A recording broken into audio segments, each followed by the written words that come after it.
Eh, saya mengambil judul peran atau impact bioteknologi dalam pemulihan tanaman. Jadi ini mata kuliah memang didesain di awal untuk mengantarkan Bapak Ibu semuanya, ya adik-adik juga.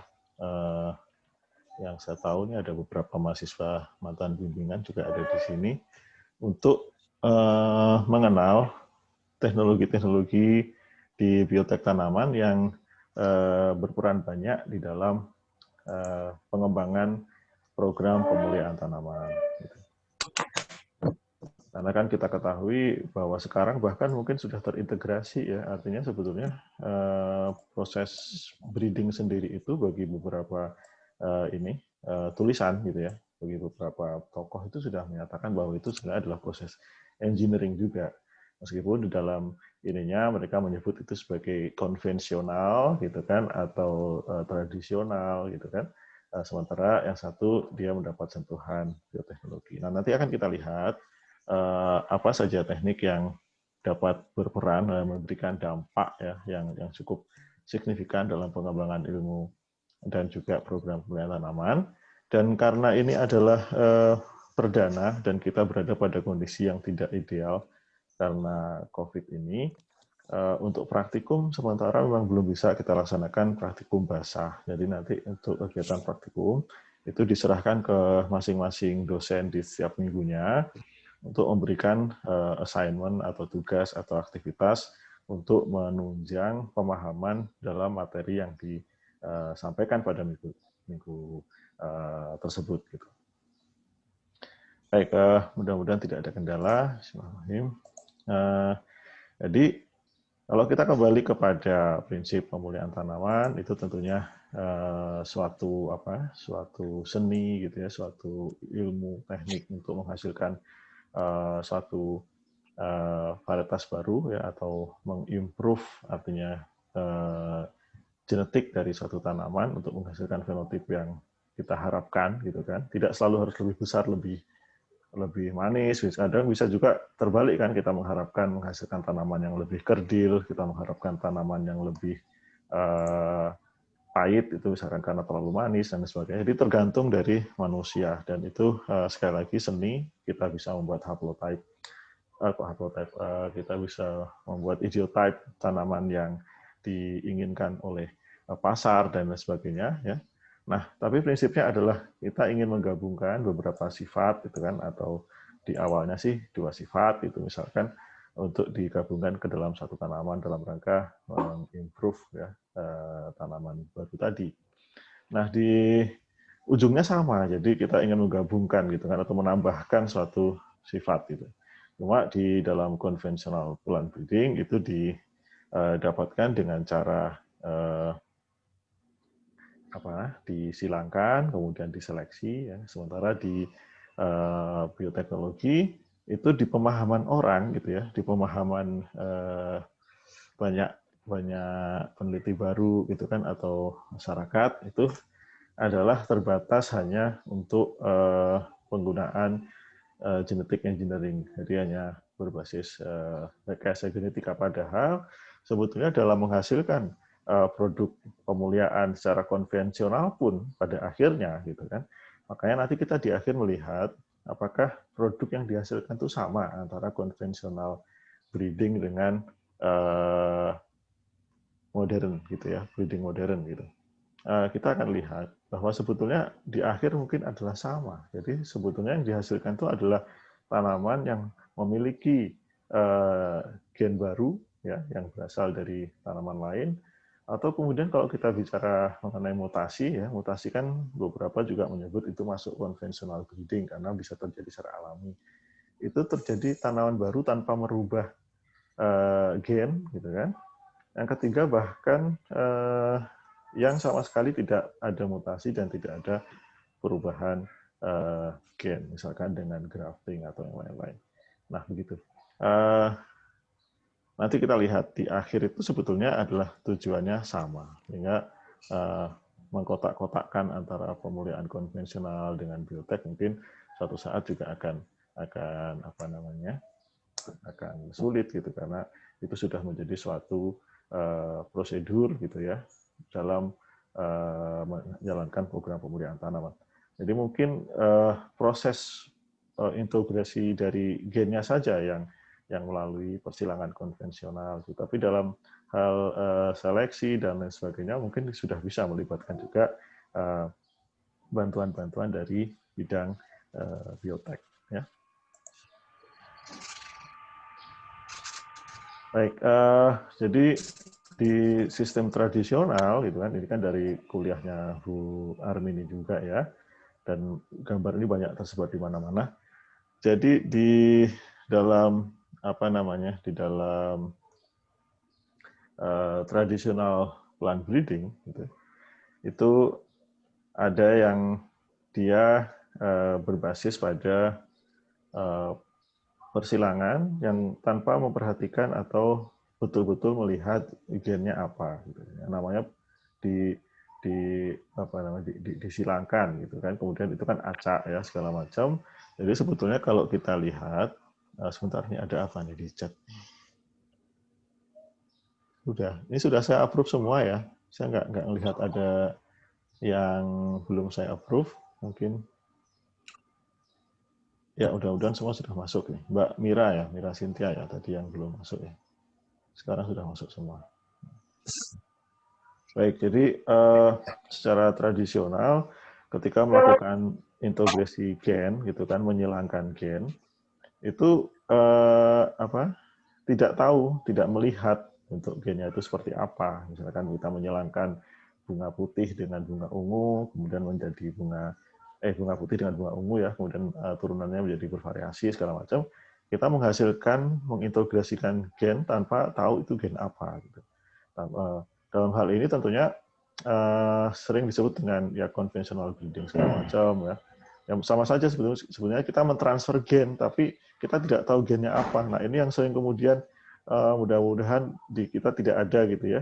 Itu untuk judul proposal itu seolah-olah menjadi seperti penelitian yang canggih gitu kan, mentransfer gen ini gitu. Padahal gennya sendiri tidak dikonfirmasi, tidak dikarakterisasi, dia hanya menyilangkan tanaman A dan B, tapi dia menyampaikan dalam istilah mentransfer gen. Gitu, ya. Harusnya kalau sudah mentransfer gen itu sudah tahu gennya apa, dikarakterisasi dan lain sebagainya. Nah, itulah yang kemudian nanti dengan teknik biotek itu kita bisa melihat bahwa dalam proses pemulihan kita itu pada saat kita menyilangkan atau kita ingin mengintegrasikan suatu gen itu terlihat gen yang mana gitu kan. Kemudian bahkan kita lihat di atas ini kan yang diharapkan sebetulnya yang warna merah ini gitu ya. Tapi pada saat disilangkan kita mendapatkan tidak hanya warna merah ini, tapi gen-gen yang lain juga ikut. Nah, ini yang mungkin juga adalah gen dari sifat-sifat yang tidak kita harapkan. Ya, misalkan dengan menggunakan spesies liar atau kerabat liar sebagai donor untuk ketahanan, ya, untuk sifat-sifat tertentu, itu kalau kita menggunakan traditional crossing, itu kita akan juga terikut gen-gen lain yang kita juga tidak tahu sebetulnya penyebab tahannya itu yang mana gitu kan. Ya, sementara kalau menggunakan genetic modification yang kita sudah tertarget gennya, ya, ini kita harapkan nanti bentuk akhirnya itu adalah varietas baru yang betul-betul hanya memiliki gen target yang kita sudah karakterisasi dan kita sudah tahu sifatnya. Itu secara teoritis akan lebih memudahkan memprediksi hasil dari tanaman baru kita gitu. Ya. Karena apalagi kalau kita kemudian bekerja dengan kerabat liar tadi gitu ya, pengalaman kita sendiri, misalkan untuk ketahanan terhadap suatu sifat tertentu, seringkali kita berhadapan dengan hal-hal yang seperti ini. Jadi tanaman yang kita ingin improve itu sudah bagus, tapi sifat-sifat karakter agronomis untuk tanaman donor ketahanan tadi misalkan ya, atau sifat senyawa metabolit tertentu yang kita harapkan itu link dengan terpaut dengan sifat-sifat yang karakter agronomis yang tidak baik, misalkan bentuk buah, ukuran buah kecil ya, kemudian yang kita rasakan sendiri waktu kita merakit tanaman yang tahan terhadap kutu kebul pada tomat, Saya membantu teman saya di situ, kemudian kita seleksi, ternyata tomatnya ini kemudian memiliki rambut seperti ini. Ini rambut ini atau trichome ini berguna untuk menghalau serangga kan. Tapi begitu kita silangkan, ternyata sifat ketahanan terhadap serangganya itu terkait dengan trichome ini, dan ini ternyata terekspresi juga sampai pada buah gitu. Nah, ini kan tidak laku kan, tidak ada yang mau makan tomat yang seperti ini gitu kan. Rasanya gimana itu kan, geli-geli nggak jelas gitu. Jadi ini menjadi tidak ini lagi, menjadi tidak bernilai lagi gitu kan. Nah, itu makanya apalagi kalau kita bekerja dengan keragaman yang seperti ini ya. Jadi bisa dibayangkan di situ kalau kita terus bergantung pada persilangan secara konvensional di mana kita tidak atau belum bisa mengkarakterisasi gennya seperti apa, itu peluang-peluang seperti ini bisa terjadi ya. Meskipun pada konvensional crossing itu ilmunya juga ada. Jadi untuk menghasilkan suatu keragaman-keragaman yang diharapkan, tentunya kita berbasis juga bisa kepada sistem pembungaannya ya, kemudian kita juga bisa mengetahui sifat gennya gitu kan, melalui studi pewarisan sifat segala macam, itu juga sebenarnya bisa diprediksi apakah dia monogen, poligen dan sebagainya. Tapi pada konvensional breeding tentunya itu adalah dugaan-dugaan, ya artinya tidak melihat barangnya. Nah, di bioteknologi ini mencoba membantu untuk mengarahkan pemulia itu untuk bisa sampai melihat kepada bentuknya itu seperti apa, dengan lebih konkret, meskipun bentuknya juga tidak kalau Anda pernah belajar atau nanti mendapatkan di minggu berikutnya ya dengan Bu Sinto kalau saya tidak salah mengenai DNA, itu bentuknya bukan angka huruf-huruf itu kan atau notasi-notasi itu, tapi bentuknya mungkin adalah yang bisa kita lihat itu adalah bentuk kromosom yang bersinar atau DNA yang kita stain dan sebagainya ya. Nah, di pemuliaan sendiri ini sangat terbantu dengan bioteknologi tanaman, di mana pada awal-awal itu dimulai dengan proses eksplorasi dan domestikasi, ya, kemudian itu didomestikasi, diseleksi, gitu, ya, pada tahun 1800-an, kemudian mulai pada tahun 1930 itu mulai ada varietas hibrida ya melalui persilangan-persilangan sebelumnya. Nah, ternyata ini melihat dinamika perkembangan sekarang ini tidak cukup cepat gitu. Makanya kemudian berkembang teknik-teknik bioteknologi untuk membantu pemulihan tanaman tadi ya. Mulai dari variasi soma klonal, fusi protoplas yang berbasis dari teknik in vitro, yang teknik in vitro yang tadinya mungkin juga sudah kenal ya, berbasis totipotensi, itu banyak digunakan pada produksi, tapi bisa juga diarahkan untuk membantu proses pemulihan tanaman. Kemudian variasi transgenik ya, fusi protoplas, kemudian tanaman transgenik juga dibantu diregenerasi, dan juga pada saat menginterogasi gennya menggunakan agrobacterium itu juga dilakukan di in vitro ya. Kemudian berkembang marka assisted breeding, kemudian bahkan gene editing, dan kesemuanya ini mengarah kepada pemulihan presisi di mana diharapkan apa yang dipindah dari satu tanaman ke tanaman lain itu betul-betul sudah terkarakterisasi, kita sudah tahu sifatnya, kita tahu kerjanya dan lain-lain. Dan nanti kita lihat bahwa sekuen DNA rekombinan yang dipindah itu bisa saja masih sama dengan aslinya, artinya promotor dan terminatornya itu masih sama, tapi bisa juga digabungkan dengan promotor dan terminator dari gen lain, sehingga merubah beberapa sifat, artinya fungsi kerjanya yang tadinya itu adalah misalkan konstitutif, karena dianggap merugikan, karena dia terekspresi terus, itu bisa dirubah menjadi inducible oleh suatu induktor yang sudah diketahui sebelumnya, sehingga kita harapkan sifat tertentu itu hanya akan terekspresi pada saat kita butuhkan dengan inducer yang kita sudah ketahui. Nah, begitu kira-kira. Ya, misalkan dorman gitu kan. Dorman itu kan ada untung ada ruginya gitu. Coba bayangkan kalau bawang putih ya, bawang putih itu kan dorman itu menguntungkan atau tidak gitu kan. Ya kalau kita ingin produksi bawang putih, kalau kita dapat umbi belum dorman, kemudian harus menunggu 3-4 bulan, ya itu tentu merugikan kan gitu. Bagi konsumen, kalau dormannya tidak ada, begitu dipanen langsung numbuh, kan juga tidak seru kan gitu. Masa baru beli dari petani besoknya sudah numbuh gitu karena dormansinya sangat pendek kan, juga tidak bagus. Jadi pasti ada untung ruginya. Nah, makanya kalau itu kemudian dorman itu bisa diketahui ya untuk pecahnya itu menggunakan suatu industri tertentu, gennya itu dimodifikasi promotornya, itu juga sangat menarik ya. Jadi banyak sekali hal yang bisa kita lakukan dan itu bisa embedded dalam satu varietas tertentu kan begitu. Dan progres di abad 21 ini sangat cepat dibanding tahun-tahun sebelumnya begitu kata beberapa peneliti termasuk promotor saya ini Richard Fisher ya. Salam hormat untuk Pak Richard Fisher nih yang mirip Bapak KFC itu kalau kata Bu Dewi waktu ketemu ya. Ini menulis tahun abad 21 itu The Century of Plant Breeding karena memang banyak sekali teknologi yang dihasilkan di abad 21 ya. Major progress-nya itu pada apa? Adalah bagaimana kita bisa meningkatkan genetic diversity. Nanti kita lihat apa saja teknik yang bermanfaat untuk meningkatkan genetic diversity dan membantu seleksi ya untuk memilih tanaman yang perform dengan baik secara lebih tertarget dan efisien.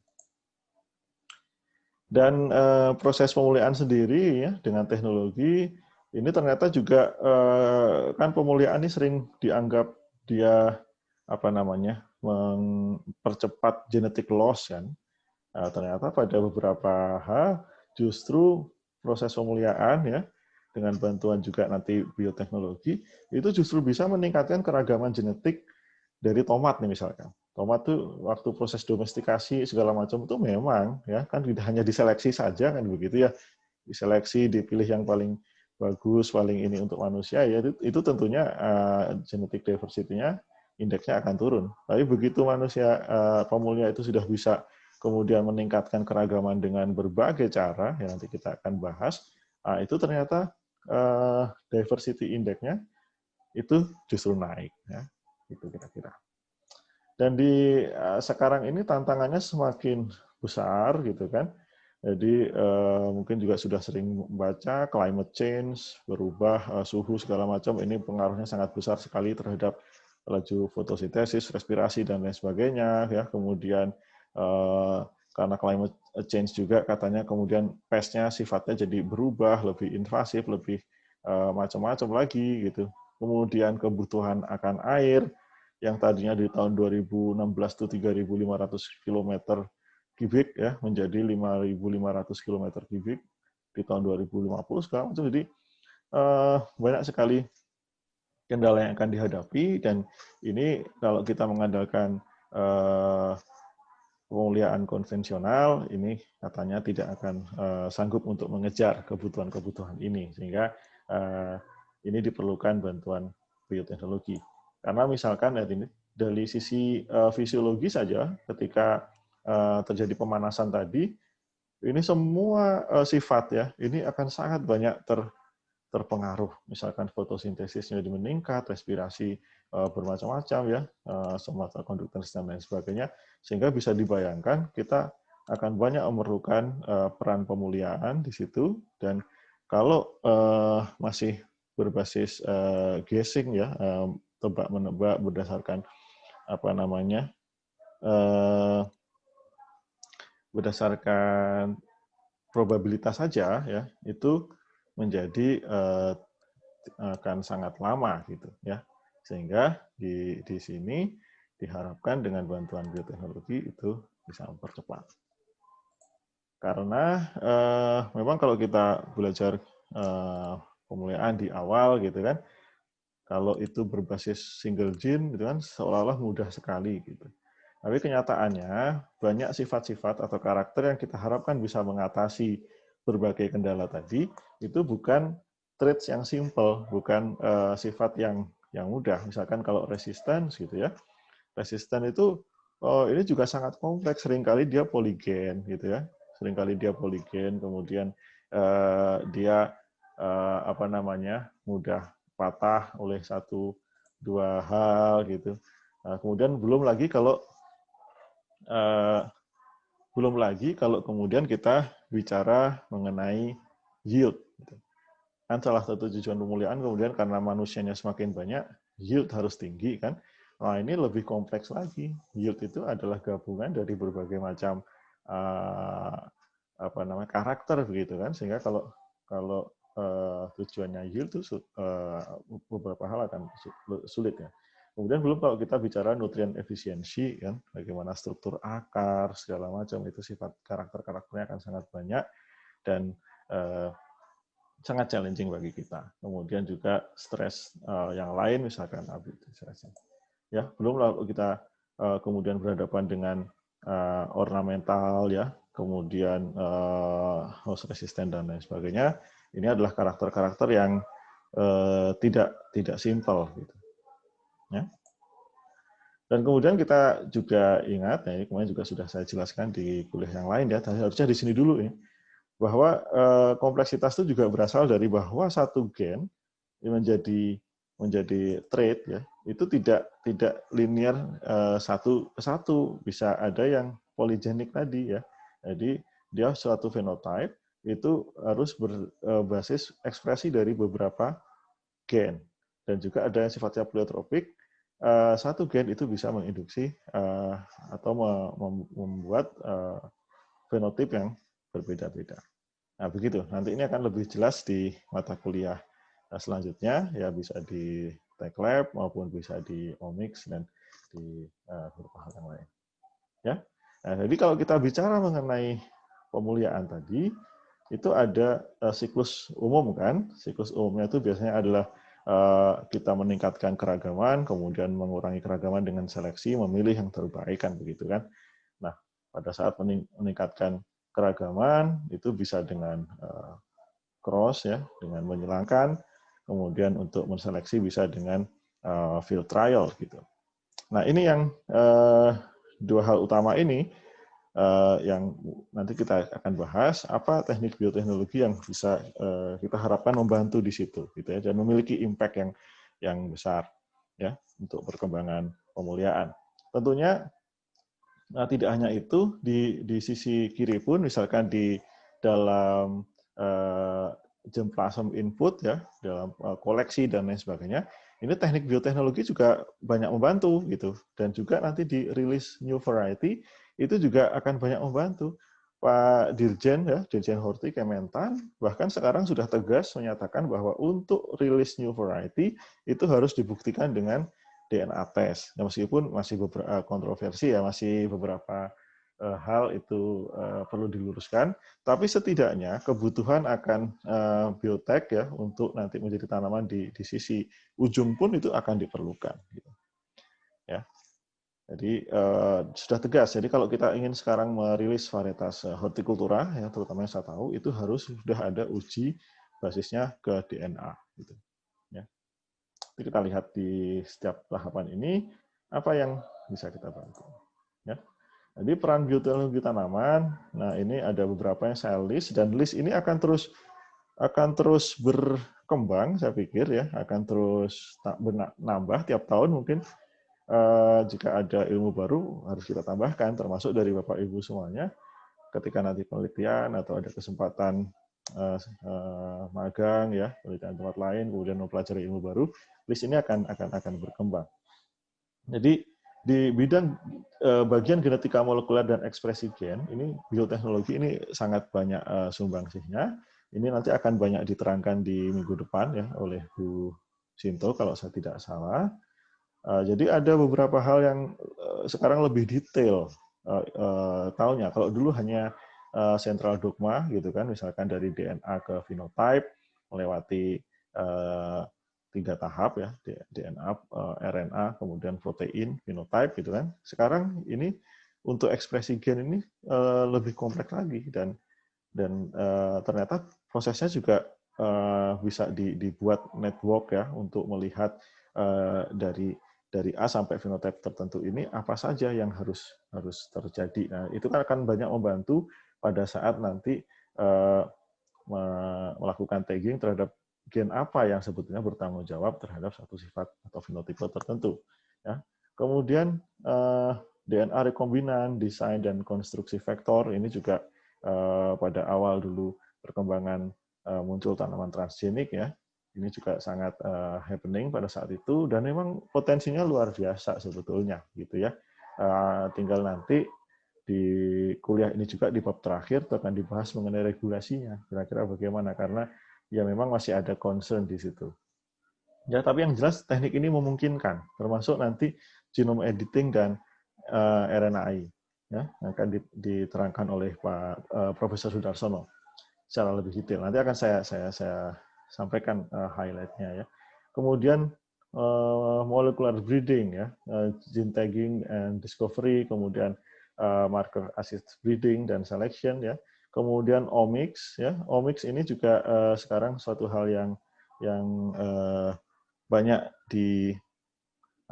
digunakan ya karena dia bisa membantu dalam tadi mulai dari tagging gene kemudian mempelajari fisiologi tanaman ya, melihat sebetulnya respon apa sih yang terkait dengan suatu karakter tertentu gitu kan. Misalkan kita bicara yield sebetulnya apa sih yang diinginkan agar yieldnya itu naik dan segala macam, itu menjadi intermediate banyak informasi yang menjembatani dari genotype kepada phenotype tadi, dan itu akan membuat pada saat kita memilih ya kandidat gen misalkan untuk dilanjutkan ke tahapan selanjutnya dalam breeding itu menjadi lebih precise ya, karena sebetulnya di akhir itu kan tujuannya adalah menentukan gen mana yang memang bertanggung jawab kan, yang kemudian nanti di akhir bisa gen itu diekspresikan atau justru gen itu yang di knockdown ya atau dihilangkan gitu kan.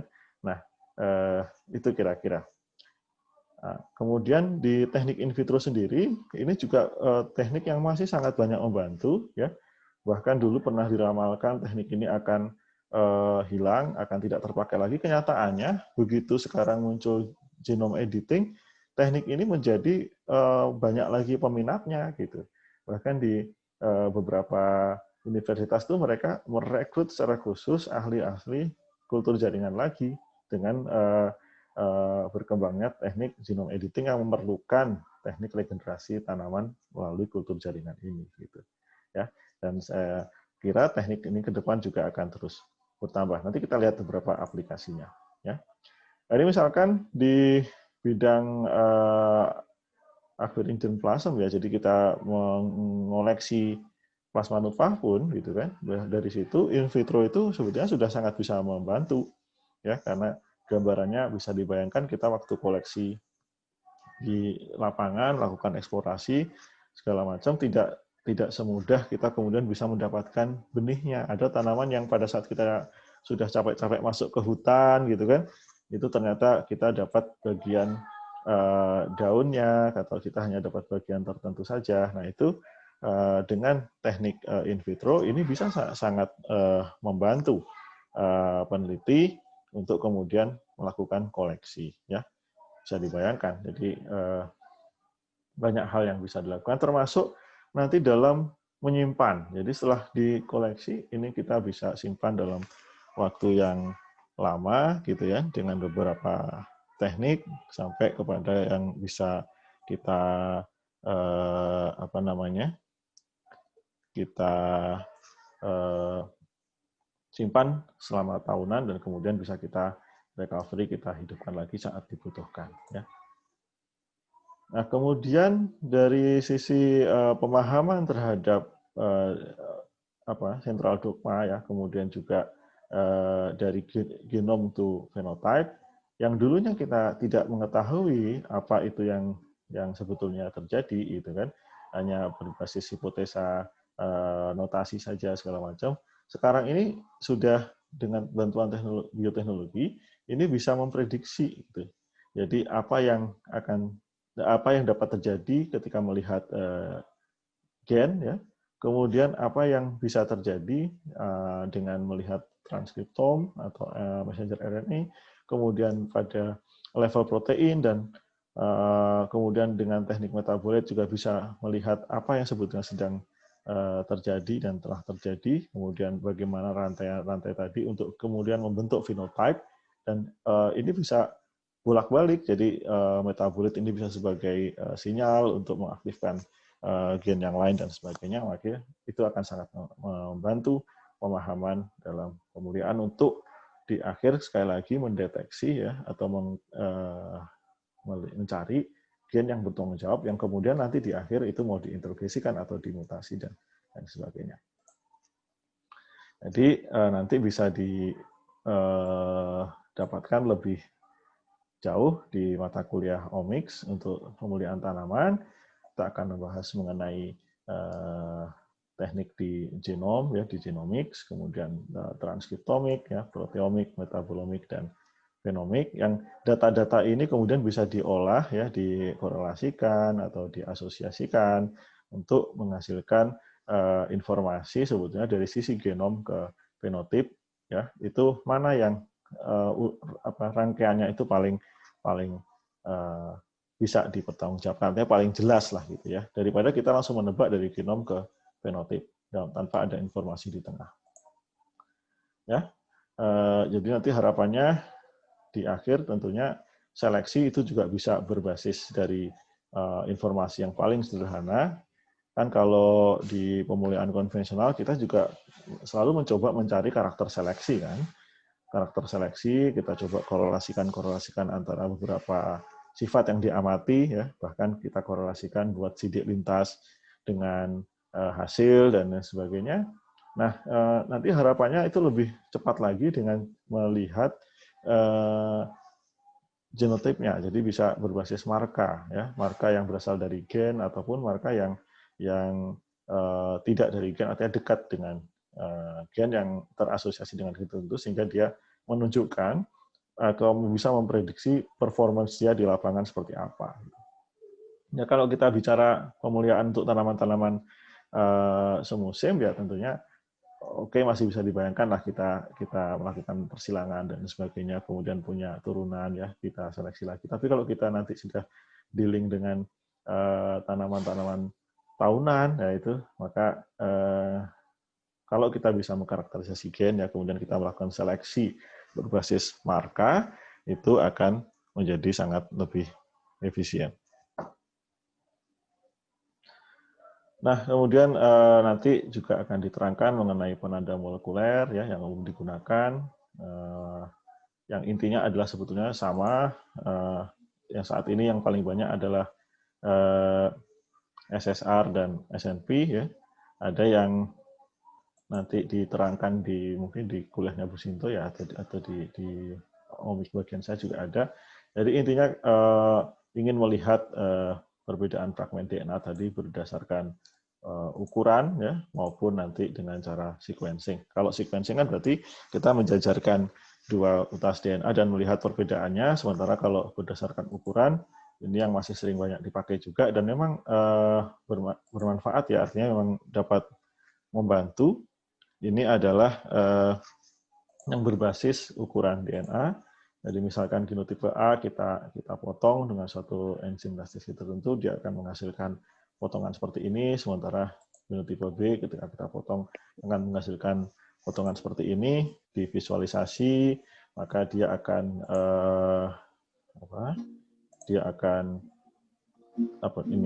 bergerak sesuai dengan ukurannya. Kalau dia kecil, maka dia akan bergerak ke tempat yang paling jauh, sementara yang paling besar dia akan berada pada jarak yang tidak terlalu jauh dari well atau sumber awalnya. Jadi kalau kita lihat nanti akan terlihat perbedaan ya antara genotipe A dan genotipe B berdasarkan ukuran fragmen DNA-nya, kira-kira begitu. Nah, kemudian data ini kemudian bisa kita gunakan untuk mapping dan tagging yang menandai gene ya. Kemudian nanti kalau ini terasosiasi dengan sifat ya, makanya bisa pakai macam-macam, bisa pakai nanti QTL mapping atau pakai genome wide association mapping dan lain sebagainya. Tujuannya adalah mencoba mengidentifikasi kira-kira marka mana yang terasosiasi dengan suatu sifat tertentu ya. Ya, kalau datanya sedikit bisa mudah dilihat dengan mata. Oh, yang ini yang terkait misalkan kalau ada apa ini tidak tahan terhadap serangga ini, maka mana polanya yang sama kan bisa diamati seperti itu. Tapi kalau banyak datanya akan sulit. Tapi kalau sedikit datanya, maka bias atau kesalahan ya yang mungkin terjadi itu juga akan sangat tinggi. Nah, ini akan diterangkan di mata kuliah Tech Lab ya, atau kalau tidak di Omics juga ini bisa kita bahas. Kemudian juga bisa dilakukan dengan ETL mapping untuk melihat misalkan suatu marka itu berasosiasi dengan suatu sifat tertentu ya, yang kemudian nanti bisa tambah dengan data-data ETL yang lain misalkan metabolite dan sebagainya.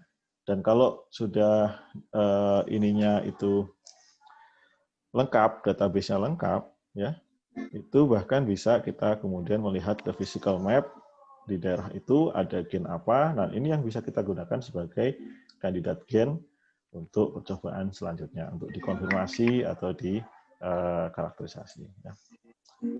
Nah, kemudian juga bisa dengan teknik omics ya, transcriptomics. Misalkan kalau kita ingin melihat apa yang terjadi di satu tanaman dengan satu perlakuan tertentu, kita bisa screen transkriptomnya ya, kemudian kita melihat gen-gen apa yang aktif pada misalkan kondisi stres tertentu gitu. Kemudian kita juga melihat metabolit yang ada di situ, kita lakukan integrasi data ya, kita lihat konektivitas atau korelasi, kemudian dari situ kita mencari gen yang kira-kira berfungsi pada saat itu, gitu kan. Nah, kemudian kita membuat konfirmasi dari fungsi gen tadi dengan di knockdown ya, dimutasi atau dilakukan overekspresi dan lain sebagainya. Jadi banyak sekali cara untuk nanti kita bisa gunakan mempelajari cara kerja gen tadi. Transgenik teknologi, nah ini yang digunakan salah satunya untuk kalau belum bisa kita gunakan produksi tanaman komersial, ini sangat membantu juga, makanya teknik ini juga terus berkembang untuk mengkonfirmasi cara kerja gen tertentu. Ya. Yang paling banyak digunakan pakai sistem agrobakterium, nanti ini akan banyak diterangkan oleh Profesor Sudarsono di mata kuliah regen ya. Silahkan diambil jika tertarik. Intinya ini saat ini juga banyak digunakan untuk mengkonfirmasi kerja suatu gen tertentu ya, karena gennya sudah diketahui, kemudian dibuat sintetisnya atau bisa juga di apa namanya di cloning ya dari satu tertentu, kemudian dimasukkan ke plasmid dan dimasukkan ke tanaman, kemudian ditumbuhkan di tissue culture, di regenerasi tanaman tadi saya sampaikan, karena ini kan sel gitu ya, kemudian dia harus jadi tanaman, maka tissue culture ini menjadi penting, termasuk nanti kalau kita bicara genome editing. Nah, kemudian menjadi tanaman utuh. Nah, tanaman ini di-challenge untuk melihat kerja dari gen tadi apakah sudah sesuai harapan atau tidak. Nah, nanti kalau sudah sesuai harapan, ujungnya apakah itu saja? Tidak. Kemudian bisa juga jadi gen ini kita desain menjadi marka untuk seleksi, kan begitu kan? Kemudian untuk mendapatkan tanaman yang diharapkan tetap menggunakan konvensional crossing, tapi pada saat seleksi itu bisa dibantu dengan marka genetik yang sudah kita konfirmasi berasal dari gen yang sudah jelas kerjanya seperti apa. Ya, kemudian modifikasi teknik sendiri ada macam-macam ya. Ada selain yang konvensional crossbreeding, kemudian ada transgenesis. Nanti kita lihat ada genome editing ya, ada protoplasmosion dan lain-lain. Itu juga sumbangsih bioteknologi untuk bisa mempercepat proses penggunaan tanaman. Nah, ini contoh comparing genetic modification teknik. Misalkan kalau selective breeding itu kan levelnya pada whole organism ya. Sementara mutation breeding dan transgenic breeding ini pada molekul. Tapi dari sisi presisi, selective breeding ini mungkin melibatkan tadi di awal kita ilustrasikan, dia melibatkan banyak gen yang kemudian gen ini beberapa mungkin tidak terkait gitu, sehingga muncul sifat-sifat yang tidak kita harapkan. Kemudian ada mutation breeding yang precision ini unknown. Ini mutation breeding yang konvensional ya. Nanti kita akan bahas mutation breeding yang tertarget. Kemudian untuk transgenic breeding ini single gene basisnya. Ya. Kemudian certainty-nya ya kalau yang selektif dan mutation itu tentunya perlu karakterize ya, dia tidak dikarakterisasi dengan baik ya. Sedangkan kalau transgenik dia fungsi gennya ini diketahui ya. Cuma ini kembali ke yang tadi bahwa tidak semua sifat itu single gene sehingga untuk transgenik pun juga memiliki keterbatasan ya. Meskipun di sini disampaikan tidak ada ini limit dalam hal antar spesies, antar genera gitu kan. Kalau di mutation kan memang tidak disilangkan ya. Sementara kalau transgenik ini tidak ada batas, dia bisa bahkan lintas genera.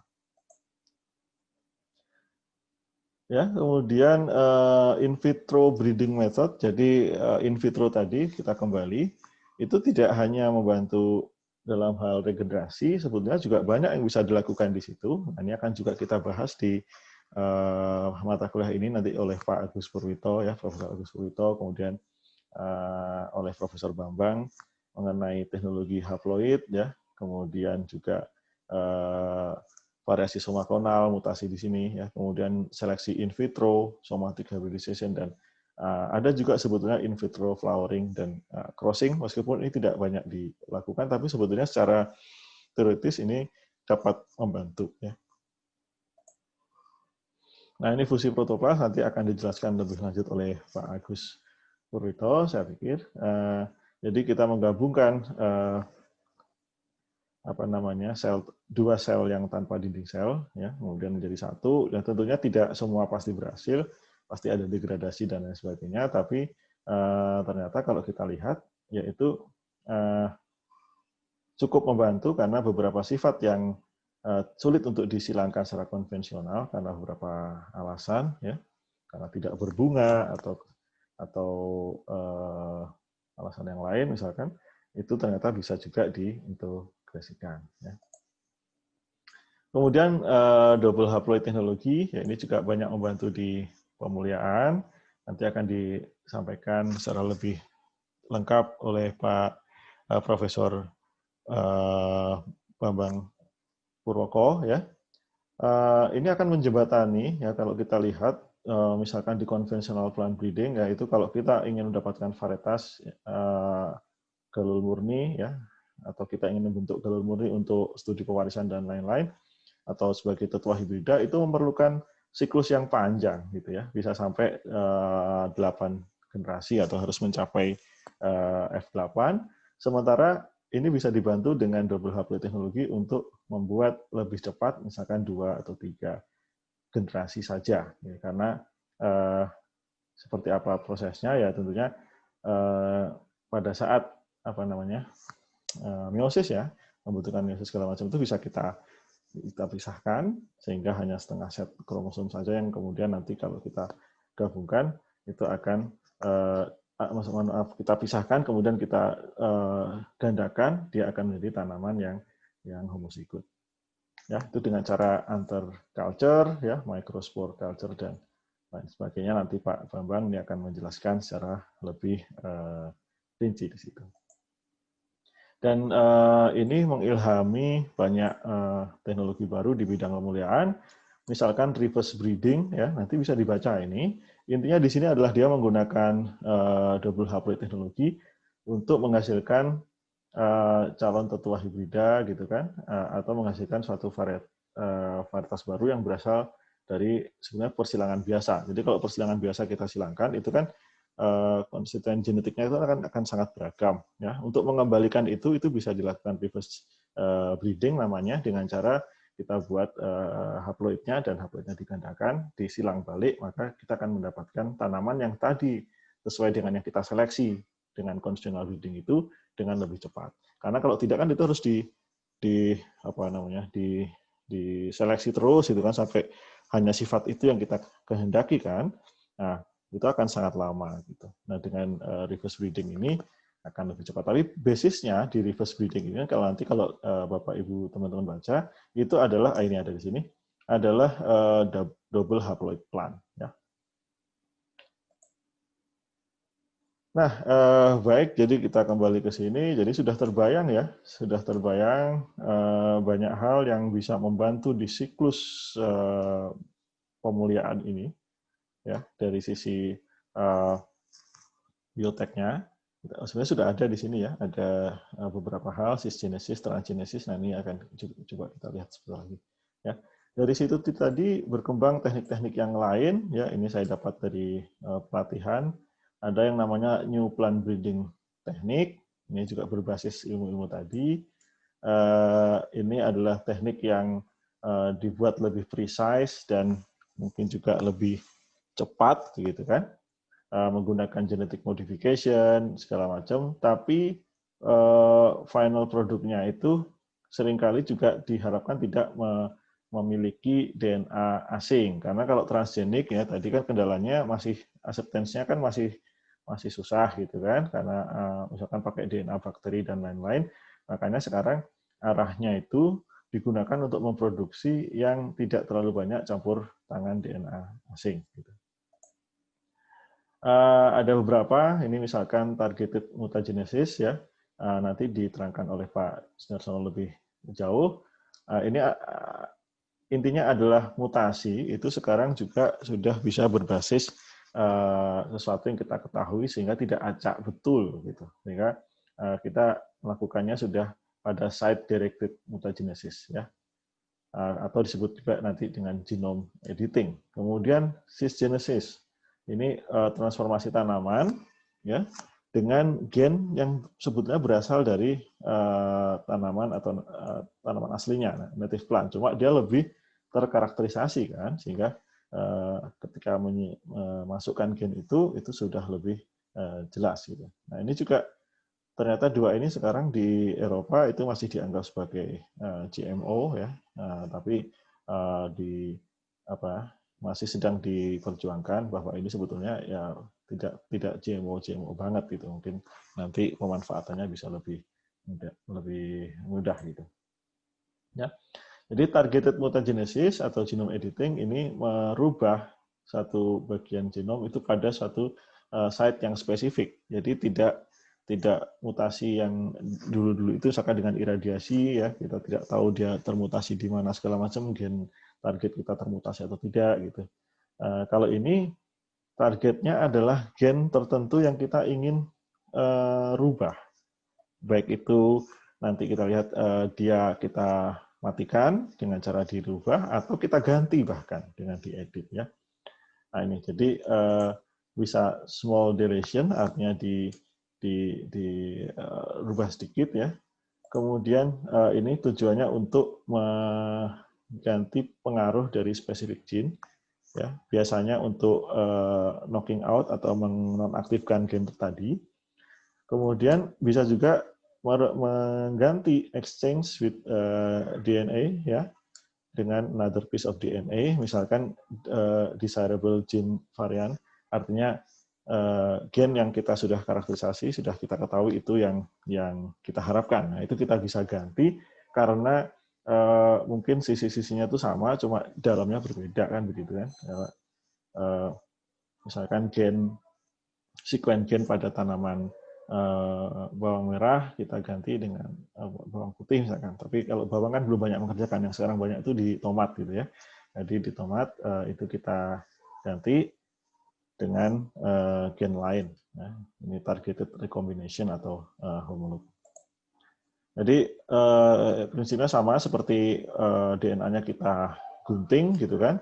Nah ini kan setelah DNA terpisah kan ada natural repair mechanism. Nah disinilah itu kita interference. Jadi ini kita gunting, kemudian ada enzim yang bisa membantu mengisi tadi gitu kan. Nah itu sekarang bisa kita kendalikan karena ada set-set yang bisa kita pakai. Gitu. Nah nanti kira-kira seperti ini. Ketika kita potong ya. Oh ya, saya tadi terlewat. Nah, alatnya ada macam-macam. Ada ZFN ya, talent. Kemudian yang terkenal sekarang ada CRISPR-Cas. Nah, ini nanti Pak Sudarsono, saya ingat saya di mata kuliah ini juga akan menjelaskan secara lebih detail. Ya. Jadi intinya DNA ini bisa kita potong, ya. Ini bagian DNA yang sudah kita karakterisasi, sudah kita ketahui ada apa di situ, ya. Kemudian kita bisa potong, kemudian kita bisa kita delete gitu ya, kita hilangkan sebagian atau kita ganti dengan satu yang lain sehingga fungsinya menjadi berbeda gitu kan. Bisa kita ganti satu atau single base substitution sehingga tadi fungsinya berbeda, atau kita bahkan bisa kita isi dengan satu set maksudnya satu gen tertentu gitu menggantikan gen yang sebelumnya ya. Nah, ini disebut dengan genome editing. Dan ini misalkan ilustrasinya di kentang ya, untuk industri itu yang diinginkan adalah amilopektinnya yang tinggi karena ini terkait dengan pembentukan gel dan lain-lain ya, saya tidak terlalu paham.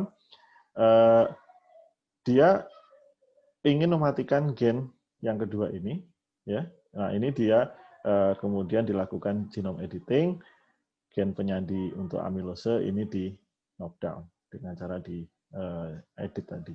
Nah, sehingga menghasilkan amilopektin 100% yang ini diperlukan untuk industri. Dan ini bisa terjadi dengan cepat, padahal sebelumnya itu lebih dari 10 tahun untuk menghasilkan.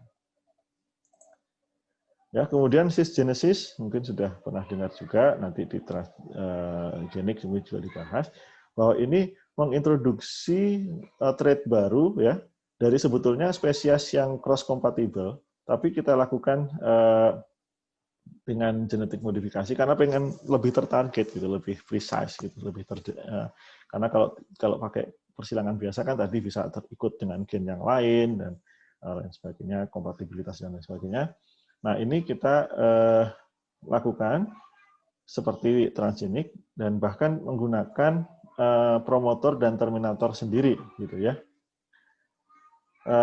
Nanti perkembangannya ini juga bisa promotor dan terminatornya berasal dari hal yang lain disebut dengan intragenesis ya. Jadi ini digunakan untuk tanaman yang dia sulit untuk disilangkan dengan konvensional, misalkan tanaman yang ploidinya besar, kemudian jarang menghasilkan bunga ya, dan seperti itulah gitu. Nah, kalau intragenesis ini dia menggunakan gen yang natif dari tanaman, tapi menggunakan promotor yang berbeda. Ya. Nah, tentunya tadi ingin merubah sedikit sifat dari fungsi gen tadi. Gitu. Kemudian yang lain ada banyak, jadi makanya list ini mungkin akan terus berkembang, gitu kan. Misalkan bisa kita untuk tanaman buah tahunan gitu kan, sekarang gennya akan tetap, tapi yang mereka induksi adalah early flowering-nya. Jadi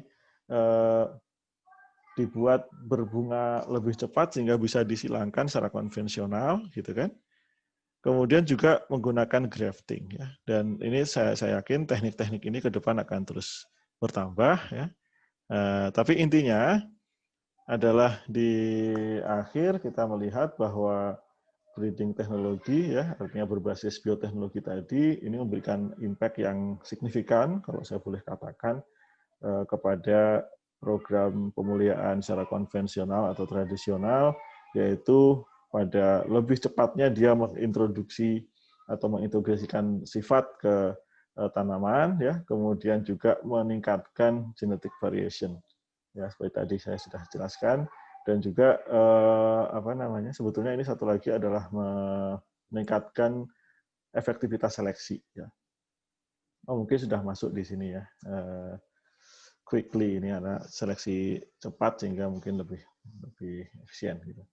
Nah, kemudian sama seperti tanaman yang dihasilkan pada persilangan konvensional ataupun mutasi konvensional, bahwa di akhir itu dengan teknik ini pun hasilnya adalah tanaman yang mengandung ya, tanaman baru yang mengandung DNA baru ya, bisa asing maupun dari native dia sendiri, tanaman dengan mutasi di DNA dia, karena ini pakai genome editing tadi kita memutasi ya DNA dia, atau tanaman yang tanpa DNA fragmen baru dan tanpa mutasi, misalkan pada teknik kita menginduksi tanaman agar berbunga lebih cepat gitu kan, atau dengan teknik in vitro untuk menghilangkan secara konvensional, tapi kita induksi tanaman lebih cepat berbunga ya pada tanaman-tanaman tahunan, itu juga bisa dilakukan ya. Nah, tapi beberapa hal yang juga patut diperhatikan nanti adalah regulasi ya, dan juga penerimaan konsumen terhadap produk-produk bioteknologi tadi gitu. Meskipun padahal di akhir sudah kan sama ya, tapi persepsi kemudian regulasi oleh masyarakat itu mungkin akan menghadapi isu. Jadi ini akan bersambung ya, bersambungnya saya nggak tahu kapan. Yang jelas teknik-teknik ini pasti berkembang gitu ya, dan di dalam kuliah kita di minggu-minggu depan itu tentunya akan disampaikan secara lebih detail teknik-teknik tadi yang sudah sempat saya highlight. Gitu. Kira-kira itu yang bisa saya sampaikan sebagai pengantar. Kami persilahkan untuk diskusi kita ya. Jadi tidak hanya saya yang bisa menjawab.